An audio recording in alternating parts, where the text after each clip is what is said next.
Et bonjour à tous, je m'appelle Yann Rochdy, bienvenue en direct de la Révolution culturelle, épisode du 23 décembre 2023.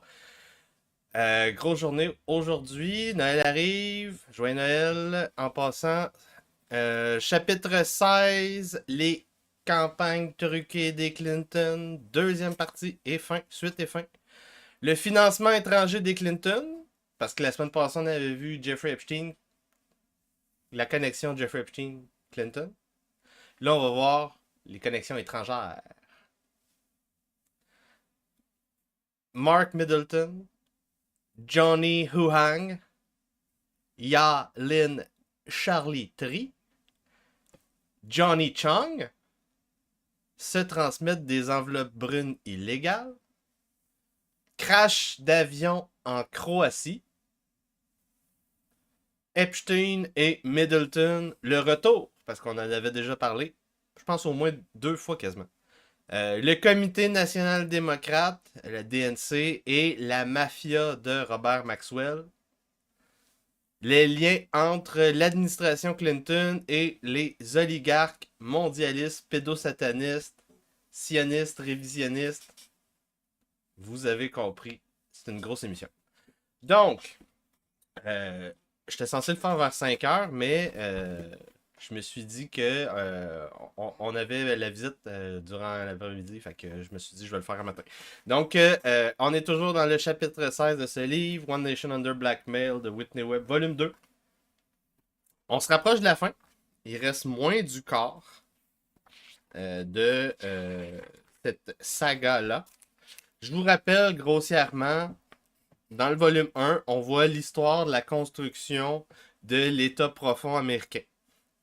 Puis là, souvent, les Occidentaux, avec notre vision progressiste, ontologique du temps, hein, comme une ligne droite qui monte, comme le christianisme, 2023 ans après la mort de Jésus-Christ, notre Sauveur, c'est un... C'est pas bon ou mauvais, c'est un biais. Ça démontre notre biais. Si on veut comprendre ce qui se passe dans l'histoire de notre civilisation, pas juste l'histoire du Parti québécois, t'sais, pas juste 2, 3 générations de durée. Si on veut penser en longue durée, c'est assez important de revenir, de prendre en compte la conception du temps cyclique qui prédomine dans les autres civilisations de la planète. Par exemple, en Chine, si tu étudies l'histoire chinoise, c'est assez clair qu'est-ce qu'il y a comme, particularité. Tu as une période avec un empereur, le régime impérial s'effondre, tu as une guerre civile, il y a un empereur qui prend le pouvoir, ou plusieurs empereurs. Et ça recommence, et ça recommence, et ça recommence. Donc, c'est la même chose que nous vivons. Construction de l'État profond, c'est les grandes familles européennes et leurs descendants en Amérique du Nord qui reconsolident leur puissance financière, politique, culturelle. Donc, une consolidation qui s'est faite, si on remonte, on peut même remonter avant les 2 guerres mondiales, la période des robber barons, il se passait la même chose. Mais le livre commence avec les 2 guerres mondiales. Les 2 guerres mondiales, on a à peu près pendant une cinquantaine d'années, soixantaine d'années, une hégémonie totale de l'État, une consolidation de l'État profond pour créer une hégémonie totale. Et là, il est arrivé quelque chose de spécial, début des années 60, l'élection d'un président catholique, un petit peu mafieux, un petit peu anti-guerre. Il s'appelle John F. Kennedy.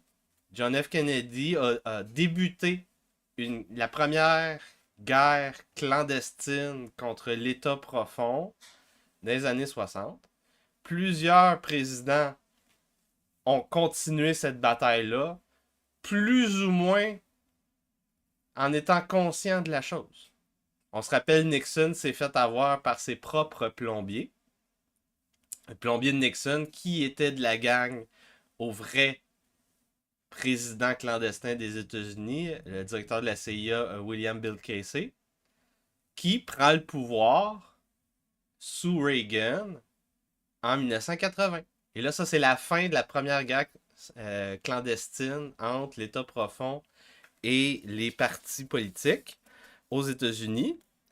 Donc, ça a duré à peu près un petit peu moins de 20 ans, cette période de guerre civile. Et de 1980 à 2016, donc 36 ans, 30-36 ans, il y a donc une autre période hégémonique de l'oligarchie de l'État profond. Et Donald Trump est arrivé pour débuter la deuxième grande guerre clandestine entre l'État profond et la démocratie américaine. Donc, ça fait 7 ans qu'on est en guerre civile clandestine aux États-Unis. Durant la première guerre clandestine, on se battait contre les marxistes et contre les LGB. Hein? C'est ça que McCarthy, J. Edgar Hoover et tous ces gens-là chassaient. Ils chassaient des homos et des marxistes. Aujourd'hui, on chasse des magas, on chasse des musulmans intégristes, on chasse des catholiques qui vont à la messe en latin. Et donc, c'est ça l'histoire du premier volume du livre de Whitney Webb. Le deuxième volume, c'est plus récent. Donc, ça commence dans les années 80, mais le gros du livre, c'est entre 90, on va dire, et 2010. C'est le livre de l'opération Jeffrey Epstein, c'est comme ça moi je l'appelle. Donc, comment stocker la ressource avec l'immobilier. Comment trafiquer la ressource avec des lignes aériennes, avec des hôtels, avec des bateaux et avec des îles secrètes. Clin d'œil, clin d'œil. Comment construire un honeypot en mettant en contact, en créant l'accès à la ressource entre la ressource et le politicien, le lobbyiste, le journaliste, le corporatiste, l'académique, tout le monde. Donc, vous avez compris de quoi je parle quand je parle de la ressource. La ressource, c'est des petits-enfants et des jeunes femmes et des jeunes garçons, des jeunes hommes. Donc, l'opération Jeffrey Epstein, c'est 4 personnes pour 5 chapitres. Jeffrey Epstein, la famille Gouletta de Chicago, Leslie Wexner de Victoria's Secret et Ghislaine Maxwell, la femme fatale, héritière d'un empire d'espionnage sioniste. Donc, au début du livre, on a vu que, du volume 2, on a vu que ces 4-là, les Usual Suspects, ont été mandatés comme opérateurs d'un honeypot sur la côte est américaine. Et là, la côte est américaine, ça va de New York et même, on pourrait dire Montréal, Toronto, mais c'est surtout de New York. Là. New York, Washington, aller jusqu'en Floride, puis des Caraïbes. Ça, c'est toute la côte est.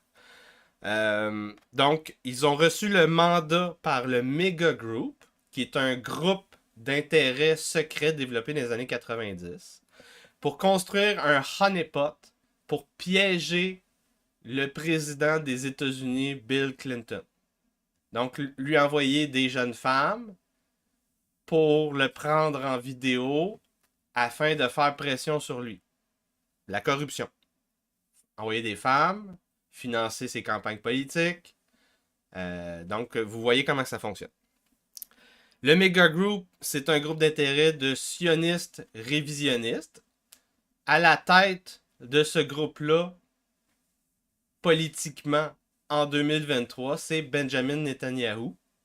Et c'est les mêmes gens qui font pression présentement pour la guerre en Israël, en Palestine, pour raser Gaza. Donc, tout ce qu'ils ont construit au début du 21e siècle, là, entre, on va dire, 1993 et aujourd'hui. Ben, on va dire plutôt 2020 parce qu'ils ont repris le pouvoir en 2020. Ce qu'ils ont construit, tout ce qu'ils ont construit comme relation de pouvoir, chantage, matériel compromettant, ils sont en train de l'utiliser présentement pour raser Gaza.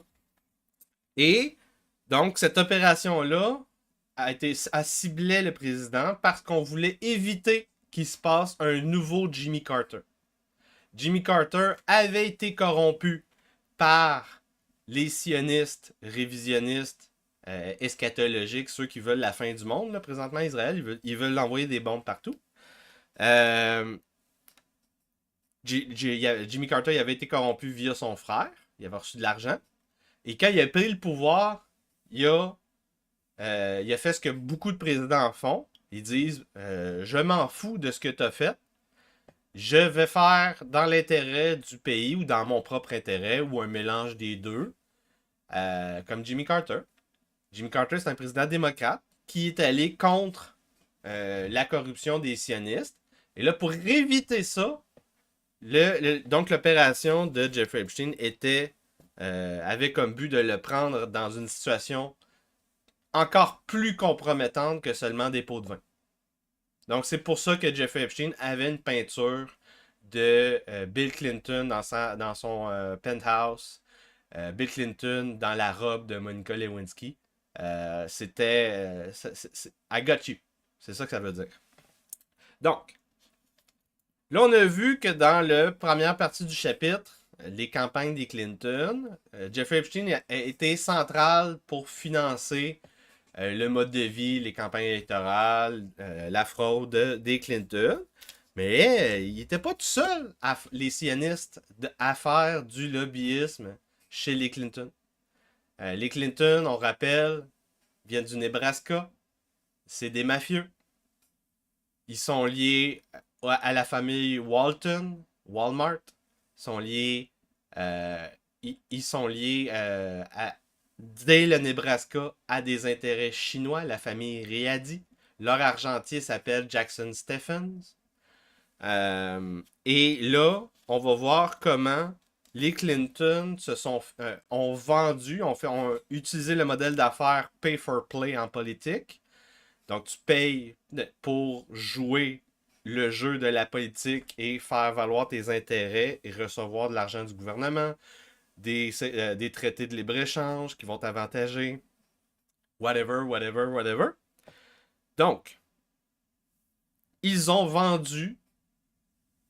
utilisé le pay for play avec des agents d'influence du Parti communiste chinois. C'est ça qui est arrivé dès les années 90. Et ça a un impact encore aujourd'hui. Donc, on a appelé ça comment à l'époque? Le China Gate. Donc, Johnny Huang, Johnny Chung, les deux Johnny, Ya Lin, Charlie Tree. Il y en a d'autres, là, mais ça, c'est les trois grosses pointures. En lien avec Mark Middleton. Donc, qui est Mark Middleton? Mark Middleton, c'est l'assistant spécial, le bras droit de Thomas McLarty, le Chief of Staff de Clinton. Donc, le Chief of Staff, le chef du cabinet, c'est celui qui décide d'embaucher telle personne ou telle personne pour tel poste. S'il décide qui embauche, ça veut dire qu'il décide qui perd sa job. Donc, c'est le gars qui contrôle l'accès à un politicien, le chef de cabinet, le Chief of Staff. Jusqu'en milieu des années 1994, c'était lui, McLarty. Ensuite de ça, il est devenu conseiller du président et envoyé spécial pour les Amériques. Donc, en général, quand tu travailles dans l'exécutif, c'est un poste, c'est entre 6 mois et 2 ans, 2 ans et demi en moyenne, là, de ce que j'ai remarqué, là, parce que c'est un job très difficile, puis c'est répétitif. C'est tout le temps les mêmes affaires, puis tu te fais brûler un jour ou l'autre au niveau médiatique, donc tu changes de poste. Donc il y a quand même un gros roulement. Après la première donation de Jeffrey Epstein en 1993, il obtient accès à Mark Middleton à plusieurs occasions pour des sujets de discussion inconnus jusqu'à aujourd'hui. Mark Middleton, c'est un ancien avocat de Little Rock en Arkansas. Il connaissait les Clinton avant de travailler à la Maison-Blanche en 1993. Son employeur, son boss, McClarty, le recrute en voyant ses capacités à lever de l'argent en 1992 durant l'élection des Clinton. Suivant la première visite de Jeffrey Epstein, Jeffrey Epstein va visiter 15 fois la Maison-Blanche après la réception de 1993. Donc, il y a la première visite, la deuxième visite, c'est la réception, et là, 15 autres fois, Jeffrey Epstein va visiter la Maison-Blanche. La majorité de ses visites en 94, donc pendant que Mark Middleton était le deuxième, le subordonné, le bras droit du Chief of Staff de Clinton. Jeffrey Epstein va rencontrer Mark Middleton avec des fois Karen Ewing et une fois en particulier Anne Stock. J'avais parlé de cette rencontre-là.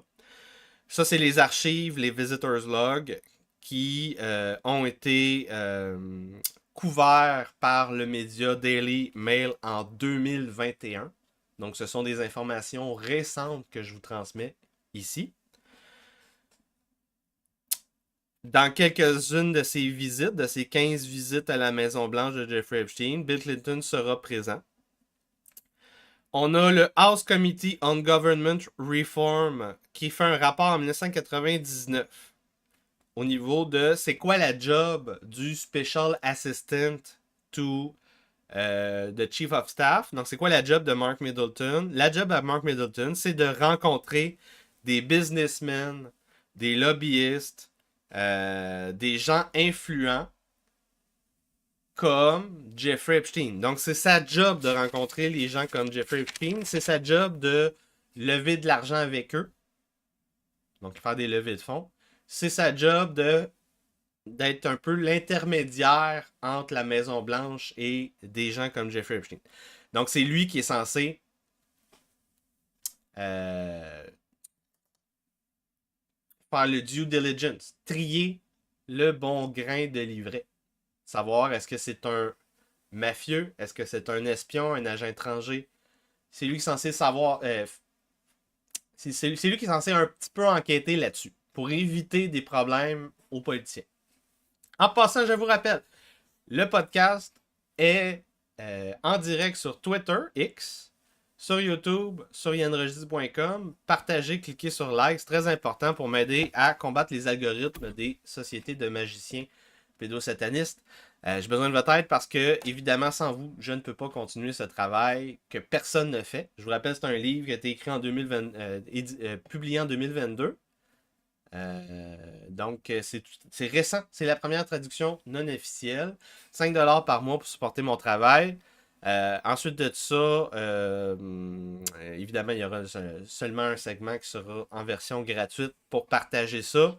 Sur les réseaux sociaux, envoyez des super chats pour poser des questions. Vous pouvez aussi envoyer des dons via Gives and Go, la révolution culturelle avec Yann Rojdi, par virement Interac, yann.rojdi@gmail.com.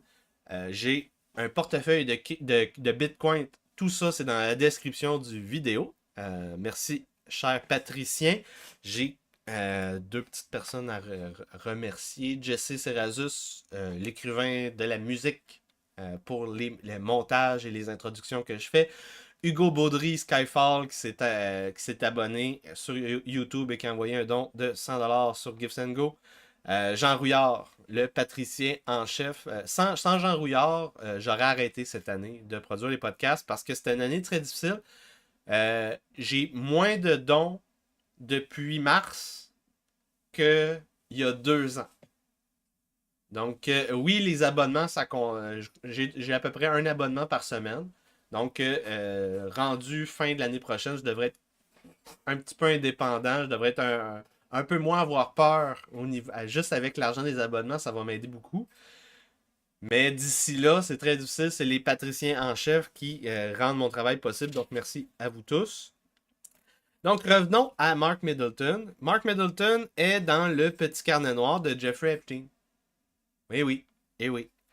Middleton va lever 4 millions de dollars pour la première campagne présidentielle des Clinton en 92. Mark Middleton quitte la Maison-Blanche en 95, donc 3 ans plus tard, tout en faisant semblant d'y travailler encore. Donc, il va quitter, mais partout où il va, il y a des cartes d'affaires avec son nom et lieu de travail, la Maison-Blanche. Et il y a même une ligne téléphonique avec une boîte vocale au nom de Mark Middleton à la Maison-Blanche, comme s'il y avait encore un bureau et qu'il travaillait encore à la Maison-Blanche. Euh, et ça, c'est une source qui a été citée par le Daily Mail encore une fois récemment. Euh, je cite la source. Mark savait que Epstein gérait l'argent de Leslie Wexner. En 94, pendant les élections midterms, les Clinton avaient besoin d'argent et Mark pensait qu'il pouvait en avoir un peu de l'argent de Leslie Wexner. Donc ça, c'est sa job. Sa job, c'est d'aller chercher de l'argent pour des campagnes de réélection. Mark Middleton, très lié à un monsieur appelé Johnny Huang. Ensemble, Johnny Huang et Mark Middleton vont lever des millions de dollars de sources illégales et ou questionnables. Les deux. Le gouvernement chinois et pour le Comité national démocrate. Ces fonds illégaux ont été révélés dans des enquêtes en 96, après l'élection, et c'est ce qu'on appelle le China Gate. Johnny Wang, Johnny Chung, Ya Lin, Charlie Tree et quelques autres. Une de ces sources questionnables de levée de fonds va plus tard dire au FBI que Middleton avait reçu des dizaines de milliers de dollars avant de partir de la Maison-Blanche, avant que Middleton parte de la Maison-Blanche. Quand les audiences du Congrès ont été conduites au niveau du scandale du China Gate en 96, le financement électoral illégal des Clinton, Mark Middleton a plaidé le 5e amendement. Le 5e amendement, c'est quoi?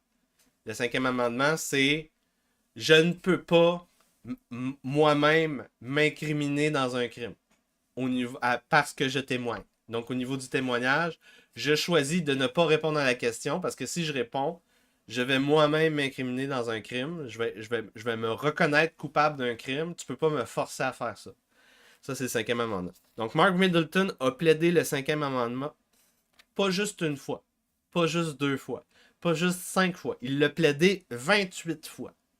28 fois, incluant en réponse à la question est-ce que vous êtes un agent d'influence pour un gouvernement étranger? Il a plaidé le 5e amendement.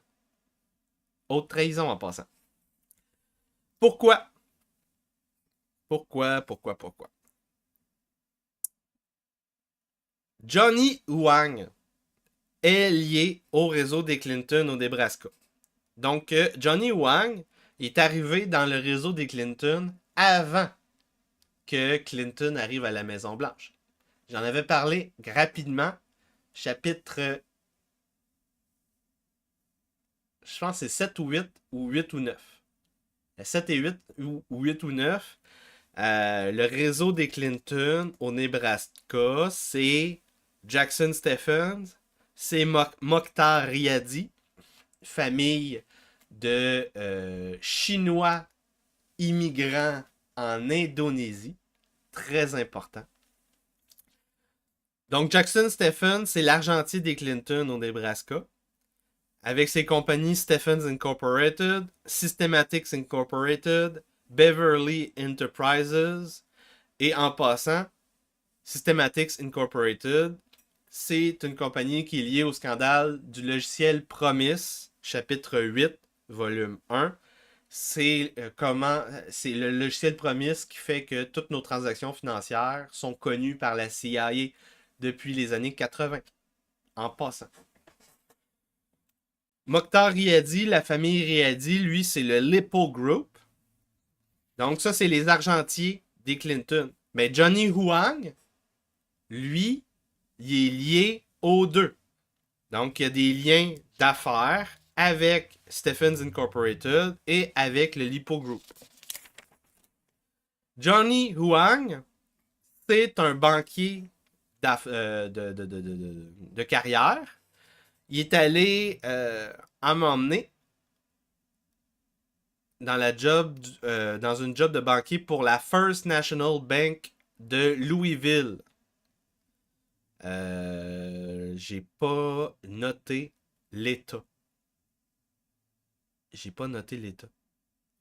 Louisville, je pense que c'est au Kentucky, mais je suis pas certain. En tout cas, il va être avec cette banque-là, il va faire une relation d'affaires, une fusion, un partenariat avec le World Finance Corporation, dont j'ai déjà parlé, c'est lié à la CIA, ces affaires-là. Le partenariat va se développer à Panama. Ils vont appeler ça Unibank. World Finance Corporation, c'est lié au crime organisé et au trafic de drogue. Chapitre 7 et chapitre 13, j'en ai parlé. World Finance Corporation lié aux fraudes de Lloyd Benson Jr. et des Clinton et du père de Lloyd Benson Jr. On en avait parlé au chapitre 16 la semaine passée, ce chapitre-ci. Revenons à Johnny Huang. Johnny Huang va partir ensuite de ça en 81 au Tennessee, à Memphis. Il va diriger la banque Union Planters National Bank. Un des actionnaires de la compagnie fondée en 80, donc une année plus tôt. Donc la compagnie, la banque Union Planters National Bank est actionnaire d'une compagnie qui a été fondée plus tôt, Turks and Caicos Banking Company Limited. Turks and Caicos Banking Company, autre actionnaire, Jean de la Girodé, dont j'ai parlé au chapitre 7, qui est un opérateur lié à la banque Centrade et lié aussi à John Singlob de Geomilitech. Ça, c'est encore une fois, c'est du réseau de la Bank of Credit and Commerce International, la CIA. Donc, Johnny Huang est connecté au réseau BCCI-CIA. C'est ça que vous devriez comprendre. En 83, Johnny Huang va à Hong Kong. Il gère sa banque, la filière la filière Far East, donc la filière orientale, la filière orientale de Turks and Caicos, dont je viens de parler. Et quand il va gérer sa banque à Hong Kong, il va se connecter à la famille Riadi via le fils de Mokhtar Riadi, s'appelle James Riadi. En 85, il va devenir VP d'une des banques de la famille Riadi, plus VP aussi de la banque Wharton Bank. La banque Wharton Bank, c'est une banque joint venture, donc un partenariat d'affaires entre la famille Riadi et l'argentier des Clinton, Jackson Stephens.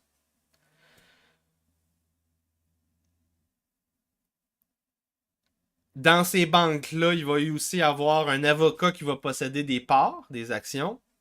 L'avocat, c'est Joseph Giroir, le chef avocat de la firme d'avocats Rose Law Firm.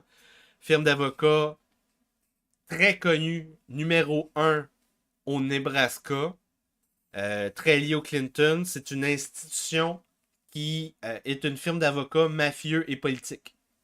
Donc, l'État est géré un peu par la Rose Law Firm Toutes les cover-ups, c'est eux qui les font, toutes ces affaires-là. Donc, C. Joseph Giroir va posséder des parts dans ses banques, plus des spots sur les boards exécutifs. C'est via la Wharton Bank que Mark Middleton va rencontrer Johnny Wang et la famille Riady. Très important.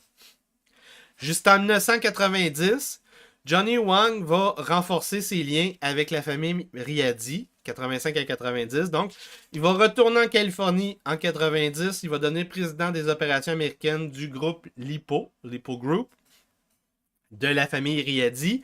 En 91-92, il négocie la tentative ratée pour racheter une banque de la BCCI, la filiale de Hong Kong.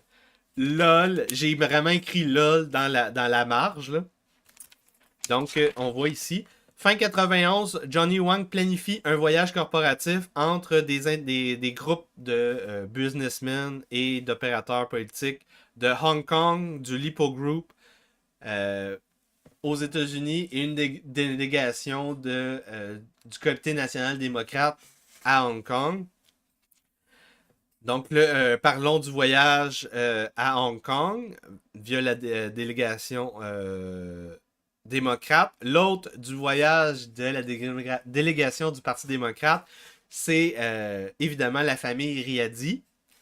Le chef de la délégation démocrate, c'est le chairman du Comité national démocrate, Ron Brown. Gardez ce nom en tête, Ron Brown. C'est comme un peu c'est le Pandy de l'épisode d'aujourd'hui, le Patty d'aujourd'hui.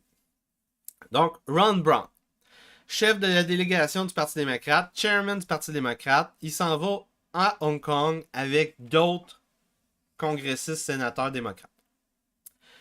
Ron Brown va plus tard devenir secrétaire au commerce des Clinton. Et là, on est rendu partie 23 de l'histoire de la politique profonde du dernier siècle. J'espère que vous avez compris que quand je dis des politiciens du Parti démocrate font une délégation puis s'en vont en voyage d'affaires à Hong Kong, j'espère que vous avez spoté que alerte Will Robinson, danger, danger, danger. Évidemment, c'est un danger pour des honeypots. Hein? En tout cas, moi, quand j'ai lu ça, je suis parti comme eh boy, ça part bien, ça part bien. Donc, à Hong Kong, il y a eu des meetings, des événements de levée de fonds où Johnny Wang sera présent avec les autres de la famille Riady. Johnny Wang va même être un autre lui-même d'un de ces événements de levée de fonds. Il y aura, milieu des années 90, un rapport du Congrès sur ces levées de fonds du Parti démocrate. Le Comité national démocrate n'est pas capable de to account, n'est pas capable de faire montre, de démontrer d'où viennent et quelles étaient ses contributions to account for any contribution which may have been raised in conjunction with the Hong Kong trip. Donc, ils ne peuvent pas prouver rien, que ce soit le montant, la source. Il n'y a aucune preuve. En passant, je vous dis ça en passant, c'est illégal pour un étranger de financer une campagne politique d'un politicien américain. C'est illégal dans tous les pays en passant. C'est ce qu'on appelle la trahison. T'es pas censé recevoir de l'argent d'étrangers pour faire de la politique chez toi. Ça marche pas de même. Juste en passant. Entre 1992 et 1993, Johnny Wang va gérer des real estate holdings, donc des compagnies qui possèdent de l'immobilier et qui vont donner beaucoup d'argent au Comité national démocrate. C'est des holdings qui sont tous rattachés au groupe Lipo de la famille Riady. Quelque part dans cette chronologie, Johnny Wang va recevoir une faveur de l'administration Clinton. Il va recevoir un titre un accès top secret pour avoir accès à des documents top secret de l'administration. Même en étant un citoyen sans job dans le gouvernement. Parce que le département du commerce, le chef du département du commerce, un certain Ron Brown, avait un besoin critique pour l'expertise de Johnny Wang. Selon un rapport du Congrès, l'administration Clinton employait un certain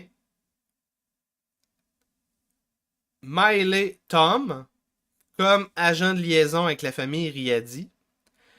James Riadi a été considéré par l'équipe de transition de l'administration Clinton pour un poste d'administration. Et heureusement, le Congrès, le Sénat n'a pas approuvé ce poste dans l'administration Clinton. Donc, on voit ici qu'est-ce qui se passe, c'est qu'en participant à des levées de fonds, on a Johnny Wang et on a James Riadi qui tentent d'avoir accès à l'administration. James Riadi ne sera pas capable d'avoir accès, mais Johnny Wang va avoir accès à des documents top secret.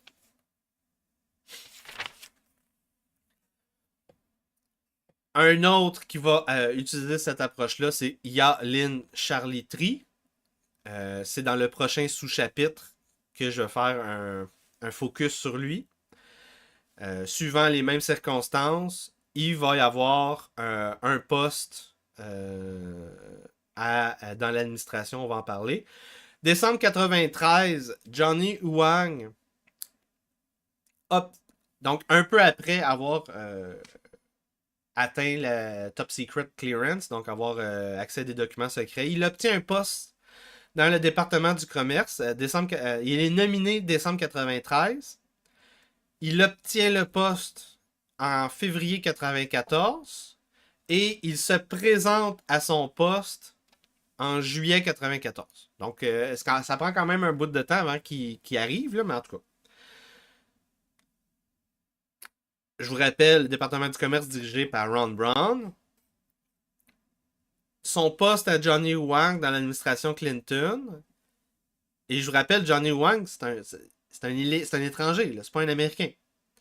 Son poste, c'est Principal Deputy Assistant Secretary for International Economic Policy, qui dépend de ce département qui a un International Trade Administration, l'ITA. Donc, c'est un sous-département du département du commerce qui a une table de concertation, un bureau qu'ils appellent l'International Trade Administration, ITA. C'est la clé aujourd'hui. ITA et Ron Brown, tout s'explique à travers ITA. Donc, il arrive à son poste, juillet 94. Il quitte son poste ensuite de ça pour le groupe LIPO de la famille Riadi. Pendant qu'il travaille à l'ITA, ses supérieurs jugent son travail très mauvais. Et pendant qu'il est à l'ITA, Johnny Wang va avoir accès à plein de documents en lien avec la politique commerciale américaine et chinoise. Donc, il s'en va chercher des documents top secret liés à la Chine. En août 94, Ron Brown envoie une mission économique en Chine et ils reviennent avec un contrat de 1 milliard de dollars pour un projet de centrale électrique financé par le groupe LIPO, géré par l'entreprise Entergy Corp de la Louisiane et qui possède beaucoup d'intérêts financiers dans un certain État en particulier, l'État du Nebraska. Selon le Time Magazine, Johnny Wang pendant qu'il travaille à l'ITA. Je vous rappelle, l'ITA, c'est le International Trade Administration qui dépend du secrétariat pour la politique économique du département du commerce des États-Unis. Johnny Wang va se récuser officiellement de plusieurs dossiers en lien avec l'Indonésie, le groupe LIPO. Mais officieusement, beaucoup d'employés de l'ITA vont dire que Johnny Wang se présente à des meetings stratégiques pour renforcer les relations économiques avec l'Indonésie. Donc, il y a des petites contradictions. Donc, tout ce temps, au département du commerce, on donne accès à un agent de liaison, Clinton Riadi, qui est clairement lié au Parti communiste chinois. Johnny Wang levait des fonds pour la campagne de réélection des Clinton en 96.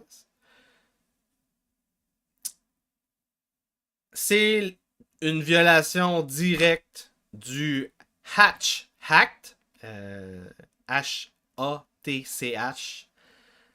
qui est une loi interdisant les levées de fonds quand tu es un fonctionnaire. Donc, en plus d'être un étranger, un agent d'influence étranger, il est fonctionnaire et les deux titres, tu n'es pas censé lever des fonds pour un politicien américain. Donc, si tu es un étranger ou si tu es un fonctionnaire, tu n'es pas censé lever des fonds pour un politicien.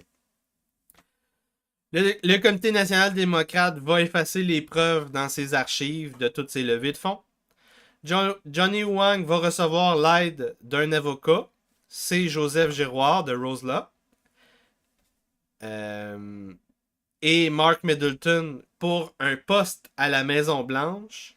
Et aussi l'aide du chairman du Comité national démocrate, Don Fowler. Donc là, on est rendu page 194. C'est une grosse pilule.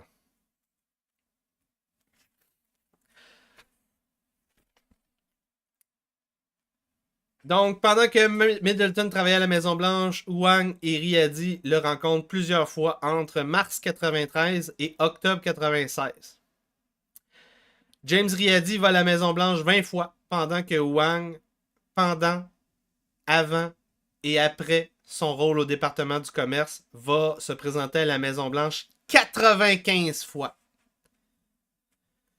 Des enquêteurs du Congrès vont noter: some of these visits for both Wang and Riadi included visits with the president.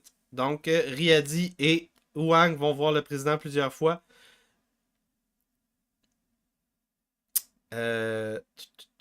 On many occasions when James Riadi visited the White House, Johnny Wang accompanied him. Donc, dans plusieurs de ses visites, James Riadi et Johnny Wang se présentaient en même temps pour la même visite. Riadi va avoir des meetings privés avec le président.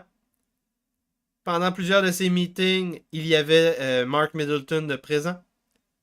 Pendant quelques-uns de ces meetings, Riadi va parler de sujets liés à la Chine et afin de... ils ont donc fait du lobby directement au président pour donner à la Chine la désignation Most Favored Nation, qui est un statut pour le département du commerce et qui va évidemment permettre l'ouverture de la Chine, donc la désindustrialisation américaine pour déplacer les usines en Chine.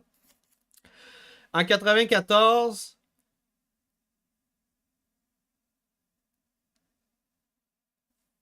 juste après avoir modifié ce statut-là, ils vont dire il n'y a plus de lien entre le statut des droits humains en Chine et le statut de Most Favored Nation pour les relations économiques.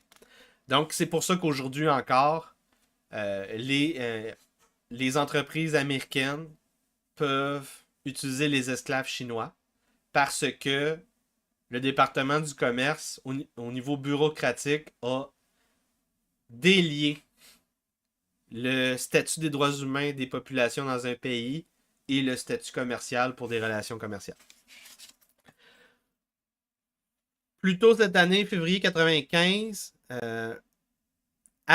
quelques semaines avant qu'il quitte la Maison-Blanche, il accompagne James Riady pour un meeting au bureau ovale avec le président Clinton. Le jour suivant, C. Joseph Giroir de Rose Law Firm au Nebraska crée une nouvelle corporation, l'Arkansas International Development Corporation, l'AIDC, et une filiale des îles Caïmans appelée Arkansas International Development Corporation 2.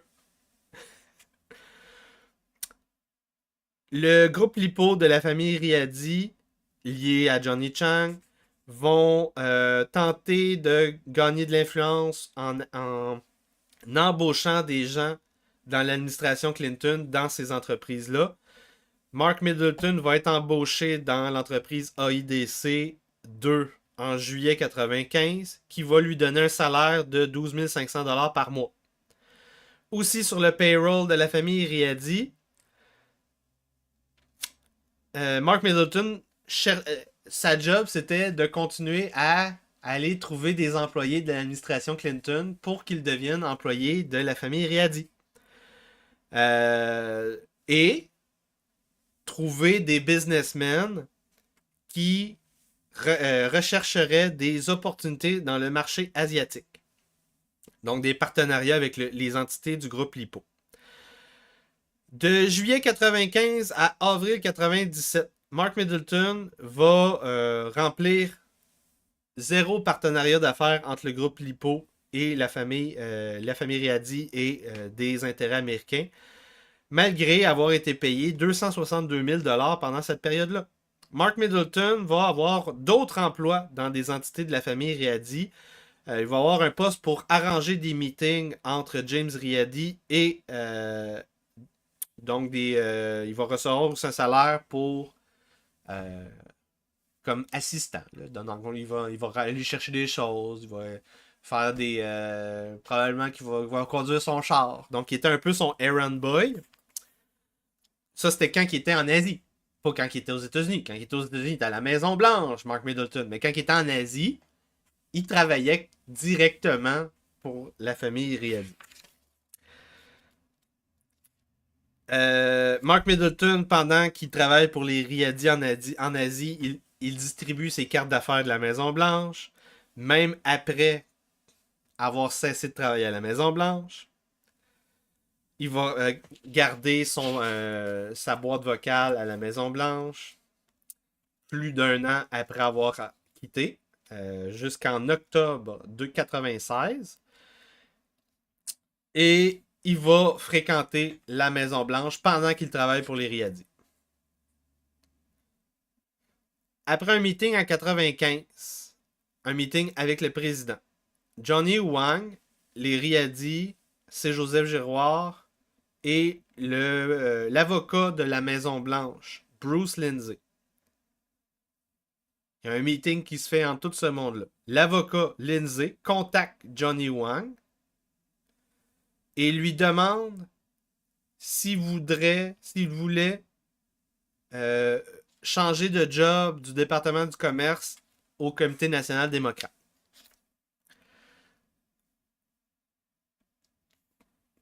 Parce que Johnny Wang disait qu'il pourrait lever de l'argent dans la communauté Asie-Pacifique pour Clinton. Le mois suivant, le chairman du Comité national démocrate, Don Fowler, va embaucher Johnny Wang.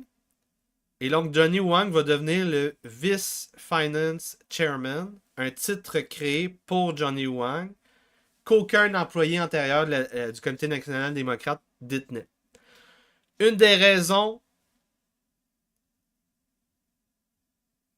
que son rôle à Johnny Wang à l'ITA et au Comité national démocrate sont devenus très controversés, c'est parce que son ancien employeur du groupe Lipo était de plus en plus impliqué à travers la même période avec le financement par le Parti communiste chinois. Donc à la même époque où on a un dude qui est payé par les Riady, le groupe Lipo, qui travaille pour le Comité national démocrate et qui travaille pour le département du commerce, à la même époque que ce gars-là commence à transiter dans tous ces réseaux-là. L'entreprise de la famille Riadi tisse des liens de plus en plus serrés avec le Parti communiste chinois. Ça a commencé en 91, ces liens avec le Parti communiste chinois, donc avant que Johnny Wang commence à infiltrer l'administration Clinton. Le groupe LiPo, la première connexion connue avec le gouvernement chinois, c'est son effort pour sauver la banque de la CIA, la BCCI, la branche de Hong Kong. Cet effort, où Johnny Wang était personnellement impliqué, a vu le groupe LiPo chercher du financement chez une entité qui s'appelle China Resources. China Resources, c'est une entité du gouvernement chinois, un agent pour toutes les Foreign Trade Corporation de la République populaire de Chine. Donc, c'est un front pour le Parti communiste chinois. Donc, l'intention, c'était que China Resources allait financer l'achat de la banque BCCI de Hong Kong. Ultimement, China Resources a refusé de signer le deal, mais même si le deal n'a pas eu lieu, il y a eu quand même un autre deal derrière ce deal-là. China Resources a acheté 15% d'une banque de Hong Kong appartenant à la famille Riadi en 92 et a augmenté les propriétés de 15% à 50% au milieu de l'année 93.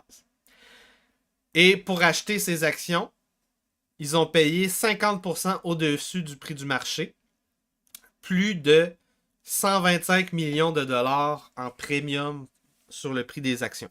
Donc, ils ont payé une fortune, la famille Riadi. Durant la même époque, China Resources va injecter des fonds dans l'entreprise du groupe Lipo Land, des dizaines de millions de dollars. Et donc, c'est clairement un bail-out de la famille Riadi. Les années qui ont suivi, le groupe Lipo et China Resources vont tisser des liens de plus en plus serrés, partenariats au niveau de douzaines de projets de développement immobilier partout en Chine. Selon l'agence de renseignement de la défense, l'analyste de l'agence de renseignement de la défense appelé Nicolas Ed Timiades. Et selon un enquêteur du Sénat, du Senate Government Affairs Committee, qui s'appelle Thomas Emson. Donc, on a quand même deux sources, c'est intéressant. China Resources est un agent d'espionnage économique, militaire et politique. China Resources fait tout ça. China Resources, c'est un peu comme le cabinet McKinsey. C'est un réseau militaire, espionnage, économique, politique. C'est un bras armé du Parti communiste chinois. Au niveau de la guerre hybride, hein? On est en contexte de guerre hybride, guerre 5e génération. Le fait que China Resources a commencé à tisser ses liens avec le groupe Lipo de la famille Riadi après l'élection de Clinton et le fait que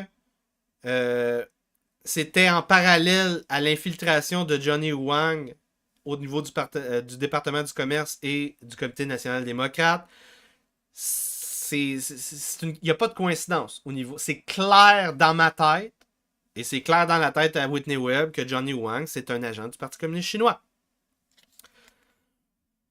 Il a eu un rôle direct dans les efforts pour connecter China Resources au département du commerce américain dans une lettre écrite de Johnny Wang à un certain Ron Braun, qui a demandé à Ron Braun de rencontrer des boss de China Resources, le chairman de China Resources, Shen Zhueren. Pendant la visite de Chen Jueren aux États-Unis, Johnny Wang et James Riady ont aussi arrangé un meeting entre Jueren et le vice-président Al Gore.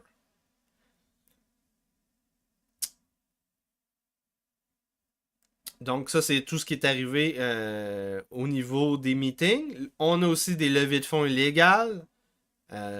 Plusieurs controverses liées aux levées de fonds du Comité national démocrate, des levées de fonds de Johnny Wang. Une de ces controverses était un rassemblement intime. 4 businessmen, leur famille, le président Clinton, à l'hôtel Jefferson en juillet 96. Un de ces businessmen était James Riady. 3 des 4 autres businessmen n'étaient pas, comme Riady, des Américains. C'était donc des citoyens illégaux. Pas des citoyens illégaux, des citoyens étrangers. Et leur contribution politique était illégale. Ils vont contribuer à la campagne électorale de Clinton. Un de ces non-citoyens américains s'appelle James Lin, chairman d'une compagnie de construction à Taïwan et membre de l'Assemblée nationale taïwanaise. Aussi cofondateur d'une compagnie californienne qui a reçu une amende de 41 000 $ pour blanchiment d'argent pour un candidat à la mairie, conseiller municipal à Los Angeles. Un des autres fondateurs étrangers, illégaux, qui était présent à ce meeting avec Johnny Wang et Riady et James Lin, il y avait une certaine madame appelée Maria Zia. H-S-I-A. Maria Zia. Cofondatrice du Pacific Leadership Council avec Johnny Wang, avec les Riady et avec d'autres personnes en 88. Maria Zia était aussi proche de Al Gore et de ses efforts de levée de fonds pour le Parti démocrate. Un autre donateur directement impliqué.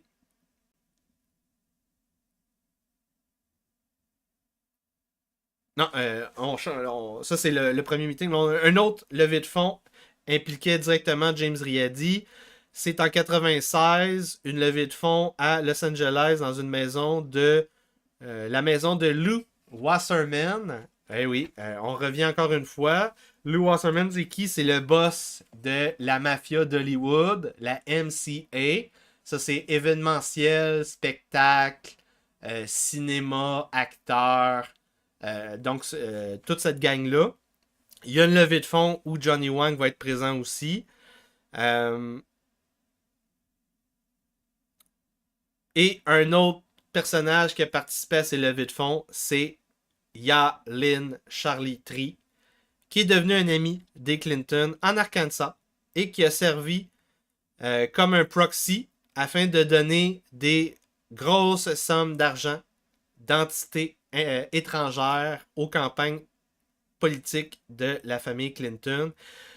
Ya-Lin Charlie Tree, basé à Taïwan et basé en Chine, il a directement aidé la campagne de réélection Clinton-Al Gore en 96. Donc là, on est rendu au sous-chapitre 16.5, l'équipe de TRI. T-R-I-E. Donc, pour rappeler, le groupe LiPo, China Resources, Parti communiste chinois vont infiltrer l'administration Clinton début des années 90. Le Parti communiste chinois a clairement fait embaucher des opérateurs dans l'administration Clinton en échange de levée de fonds sans trace, en l'échange d'une ouverture commerciale pour la Chine et en l'échange de partenariats d'affaires. Donc là, on va regarder un autre acteur de la corruption par le Parti communiste chinois, Ya-Lin Charlie Tree. C'est la fin de la section gratuite de l'épisode d'aujourd'hui. 1 heure gratuite, ça c'est parfait. Donc c'est très important. Si vous appréciez ce contenu, je ne peux pas travailler sans vous. J'ai besoin de votre aide. Vous pouvez vous abonner sur mon site web yanregis.com. Vous voyez, c'est un YouTube pour vous, là. Je veux dire, je fais quelque chose entre 10 et 20 podcasts par mois avec du contenu que personne fait partout. Partout au Québec, il n'y a personne qui fait ça. Il n'y a personne qui est aussi actif que ça. Je veux dire, André à Lux Media, il suit avec plusieurs contributeurs. Moi, je suis un média à moi tout seul. Rushdie News. Donc, j'ai besoin de votre aide. Vous pouvez vous abonner aussi 5$ par mois sur YouTube. Vous voyez ici dans la section abonnement les podcasts qui sont seulement pour les abonnés payants. Mais malheureusement, même les podcasts pour les membres, il y a certains bouts qui disparaissent dans les montages parce qu'il y a des droits d'auteur. Mais donc, vous pouvez, c'est ça, yanregis.com, YouTube, il y a aussi mon Substack, ça c'est l'infolettre. 5$ par mois aussi. Je vous envoie peut-être une fois par semaine, une fois par 2 semaines, une fois par mois, un infolettre avec les podcasts que j'ai faits. Comme ça, vous voyez ce que vous avez raté, ce que vous voulez réécouter. Donc, quand peu importe où ce que vous vous abonnez, envoyez-moi un courriel. Je vais vous donner accès à mon site web. En plus, yanregis.com. Parce que le plus important, c'est le site web. Là. Quand je vais être rendu à 200 abonnés payants, je vais être à peu près indépendant financièrement. Rendu à 400 abonnés, je vais pouvoir avoir un employé. D'ici là, on diversifie nos développements. Donc, c'est très important. Merci aux patriciens qui rendent ce travail possible. Merci aux abonnés payants. C'est rien, 5$ par mois avec l'inflation actuelle. Là, c'est même plus un café, 5$ par mois. C'est moins d'un café par mois. Donc, l'équipe de Tri Team, de Tri Team, qui est